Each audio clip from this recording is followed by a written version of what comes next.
The economy of the Philippines is the world's 34th largest economy by nominal GDP. It is the 13th largest economy in Asia and the third largest economy in the ASEAN after Indonesia and Thailand. The Philippines is one of the emerging markets and is the sixth richest in Southeast Asia by GDP per capita values, after the regional countries of Singapore, Brunei, Malaysia, Thailand, and Indonesia.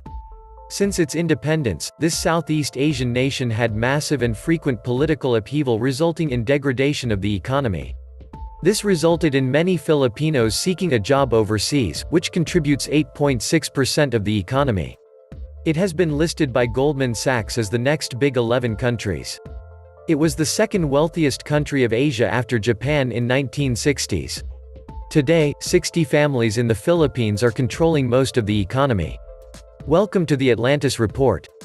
The Philippines is primarily considered a newly industrialized country, which has an economy transitioning from one based on agriculture to one based more on services and manufacturing. As of 2018, GDP by purchasing power parity was estimated to be at $990 billion. Primary exports include semiconductors and electronic products, transport equipment, garments, copper products, petroleum products, coconut oil, and fruits. Major trading partners include Japan, China, the United States, Singapore, South Korea, the Netherlands, Hong Kong, Germany, Taiwan, and Thailand. The Philippines has been named as one of the Tiger Cub economies together with Indonesia and Thailand. It is currently one of Asia's fastest-growing economies. However, major problems remain, mainly having to do with alleviating the wide income and growth disparities between the country's different regions and socio-economic classes, reducing corruption, and investing in the infrastructure necessary to ensure future growth. The Philippine economy is projected to be the fifth largest in Asia and 16th most prominent in the world by 2050. According to the PricewaterhouseCoopers, it estimates that it will be the 12th to 14th of the richest economy in the world by 2060. While this opposes other reports from HSBC Holdings plc, that by the year 2050, the Philippines will have been stated to surpass the economy of Indonesia due to its yearly higher GDP growth rate of 6.5%, second, after China. However, economic statistics may still vary depending on the performance of the government every year. The Philippines' economy is still so dependent on remittances. It is dependent on foreign remittance, and it keeps foreign investors out. Foreign investors find the 60/40th constitutional provisions such a turn-off as they have built the business 100%, then upon entering the Philippines, they can only control 40% of the business and share it with the Philippine entity who will own 60% of the equity. This is such an irony. Filipinos keep foreign investors out, then go overseas to work for 100% owned foreign households and/or firms. This is an outcome of the ultra-nationalist agenda which protects Filipino businesses at the expense of Filipino job seekers and consumers. In the Philippines, what you have is a young population where 53% is under 25 years old, supplying labor to countries with an older demographic base. English being a primary language helps a lot, and in terms of opportunity cost, it is more beneficial to work abroad than to work the same job at home, where demand is higher for the price other countries are willing to pay for the same type of work. Also, it is hard to start a business here that can compete in regional markets since before you even start expanding, the local government will impose taxes to make businesses here less competitive. Also, these remittances are basically hot money coming in, increasing the disposable income of families here without the government doing anything. Now you remove that 10%, including all that money that fuel domestic consumption, then suddenly you have the Philippines contracting by at least 10%, which is the difference of a stable economy and a revolution. It's the economic model the politicians have set up so that they don't have to address the underlying issues that make the Philippines poor. They're benefiting from the status quo, so what incentive would they have to change anything? Rather than fixing the corruption and inefficiency that prevents investment from coming in, the government just allows, almost encourages it seems, people to easily leave and send money back so that Filipinos can have a reasonable standard of living. The strength of the Philippines' economy lies mostly in its young English-speaking workforce. The main drive are the BPO call centers. The country is the world epicenter of call centers. Next to it is the remittances sent by overseas Filipino workers. The money provided by these two engines of growth helps to support the third engine, which is consumption. The country has a lot of big malls.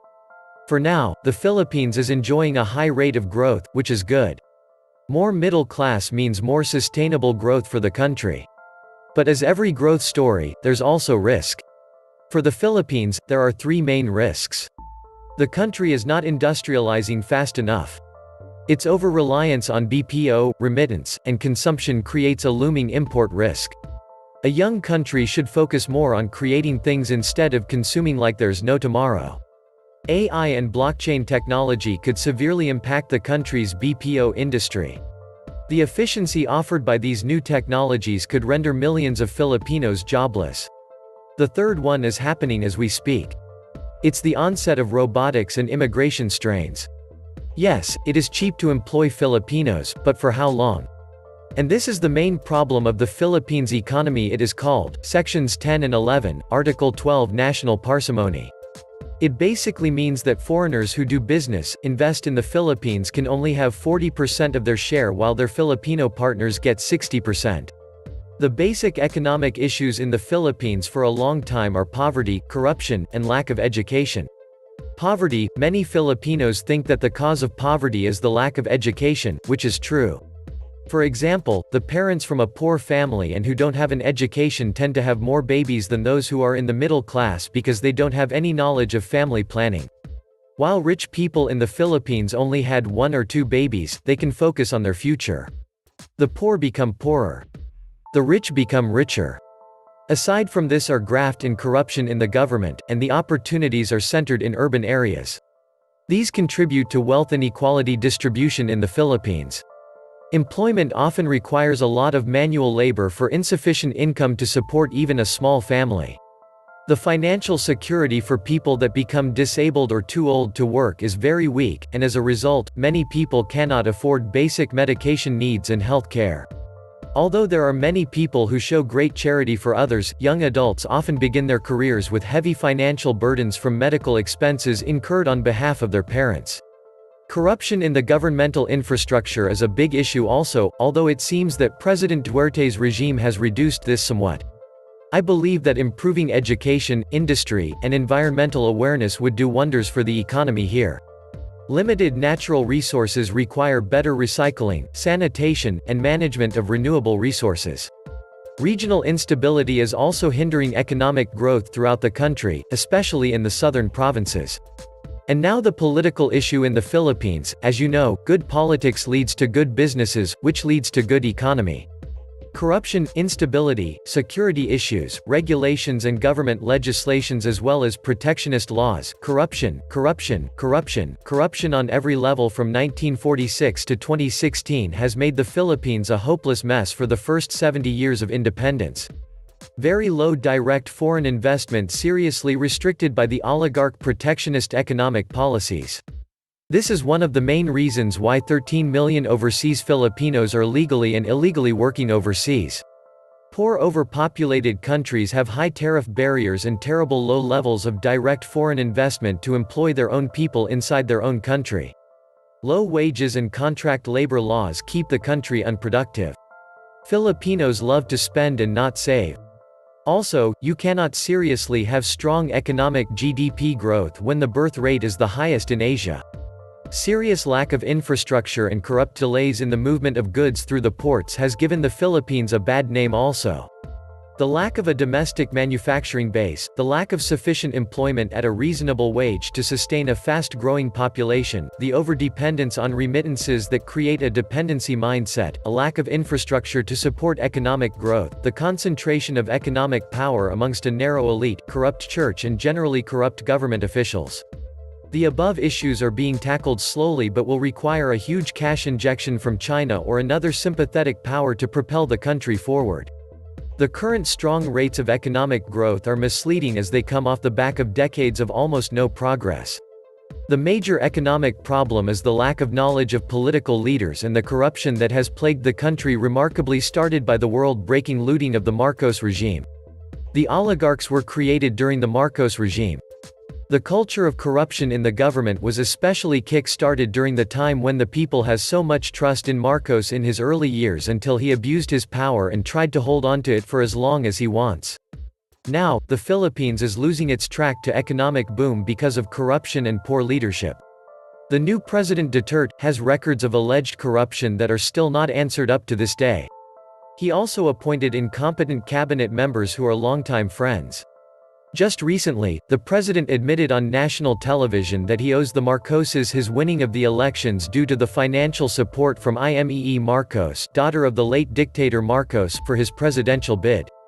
The allegedly corrupt leaders like Senator Enrile and former President Arroyo, who were allies of Duterte, were freed from prison as soon as Duterte stepped in as president. The track record of corruption is easily forgotten in the Philippines, which is the main hindrance to the development of the country. The country is now bombarded with fake news and propaganda to erase the history of corruption, and the government is rather focused on killing small-time drug pushers and on eliminating political enemies. The economic gains of the previous president Noynoy Aquino are in danger of being reversed due to the different ideology of the current administration. The people are still paying the debt that the Marcos regime has left, yet the current government considers Marcos a hero, a mistake that will mark in history as a sign of tolerance and turning a blind eye to grave corruption in the country. Previous President Aquino received international awards for the economic gains of the Philippines and his rigorous fight against corruption. The economic issues were addressed in the previous administration. Now they are not given proper attention. We cannot predict the future. We can only prepare for it. Everyone is preparing. I think the Philippines should too. This was the Atlantis Report. Please like, share, and subscribe. Thank you.